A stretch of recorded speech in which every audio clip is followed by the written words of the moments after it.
Covid టైంలో అందరు ఇంట్లో కూర్చొని రకరకాల వంటలు చేసుకున్నారు, రీల్స్ చేసుకున్నారు, టైం వెళ్ళదీసిండ్రు. కానీ 58 ఏళ్ల గౌరీ చంద్రశేఖర్ నాయక్ అనేటామె ఏం చేసింది తెలుసా? అంగన్వాడీ పిల్లల కోసం బాయి దవ్వింది. అది కూడా ఎవ్వరు హెల్ప్ తీసుకోకుండా సింగిల్ హ్యాండెడ్. ఆమె చదువుకున్నది 2వ తరగతి. 16 ఏళ్ల కింద వాళ్ళ ఆయన చనిపోయిండు.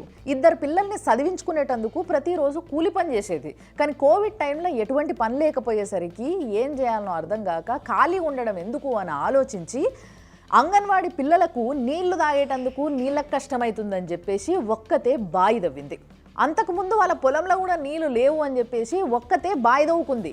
కానీ తన కోసం మాత్రమే కాకుండా స్వార్థం లేకుండా వేరే పిల్లలందరి కోసం హెల్ప్ అవుతుందని మళ్ళా బాయి దవ్వింది. అంగన్వాడీ స్కూల్లో పిల్లలకు నీళ్ళకి కరువు ఉంటే ఆ స్కూల్ మేనేజ్మెంట్ ఏం చేస్తుంది, గవర్నమెంట్ ఆఫీసర్లు ఏం చేస్తున్నారు, ఈ మొక్కతే ఆడ బాయి దవ్వుతుంటే ఆ ఊర్లో ఉన్న మొగోళ్ళు ఏం చేస్తున్నారు? ఈమెను ఇప్పుడు ఆ ఊర్లో లేడీ భగీరథ అని పిలుస్తున్నారంట. ఈమెకి ఇంకొక టాలెంట్ కూడా ఉన్నది ఏంది అని అంటే, ఎంత పొడవు చెట్టు అయినా కూడా ఎవ్వరి సహాయం లేకుండా టక్క టక్క ఫాస్ట్గా ఎక్కేస్తుందంట, దిగుతుందంట. మీరు ఇప్పుడు కూడా గమనిస్తే ఆ వీడియోలో ఆమె బాయి దవ్వేటందుకు ఆ బాయిలకి మెట్లు వేసుకొని దిగుతలేదు, నిచ్చెనేసుకొని దిగుతలేదు.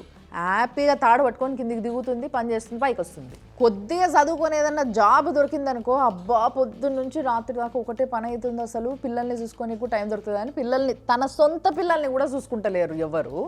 అలాంటిది ఈమె చూసినరా, తన సొంత పిల్లల్ని చూసుకున్నాడు, తన పిల్లలు కాకుండా అంగన్వాడీ పిల్లలకు ఏదో కష్టమవుతుందని ఇంత సహాయం చేసింది.